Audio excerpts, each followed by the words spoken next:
গাছগুলো দেখো কি সুন্দর। গাছগুলোকে যখন পুঁতেছিলাম তখন ভেবেছিলাম হবে কি হবে, তো মরে যাবে না তো। বাট এখন যখন গাছগুলো পুঁতেছি, যখন বড় বড় হয়েছে চোখের সামনে দেখতে, তখন কী যে সুন্দর লাগছে, মনটাও সুন্দর লাগছে।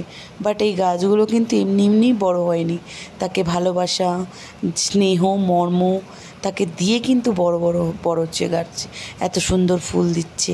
সেরকম মানুষের মনও, তুমি যদি মানুষকে ভালোবাসা দাও, মানুষ তোমাকে ভালোবাসাই ফেরত দেবে। তুমি মানুষের সাথে যেরকম ব্যবহার করবে, মানুষ তোমাকে সেরকমই ব্যবহার ফেরত দেবে। তুমি যদি রাগ দাও, রাগ ফেরত দেবে। তুমি যদি ভালোবাসা দাও, ভালোবাসা ফেরত দেবে। যেরকম আমরা মনে করো গাছের সাথে, আমরা গাছকে যেরকম ভালোবাসা দিই, সে আমাদের ফল ফুল দিয়ে ফেরত দেয়, সেরকম মানুষকেও। বাট আজকাল সবাই এইগুলো ভুলে যাচ্ছে। মানুষ কিন্তু ভুলে যাচ্ছে ভালোবাসা ফেরত দেওয়া, কিন্তু গাছ কিন্তু এখনও ভোলেনি যে কীভাবে ভালোবাসা ফেরত দিতে হয়। তার ভালোবাসার ফেরত ধরন কিন্তু এখনও বদলায়নি। ভিডিওগুলো যদি ভালো লেগে থাকে, লাইক সাবস্ক্রাইব করতে কিন্তু ভুলবেন না।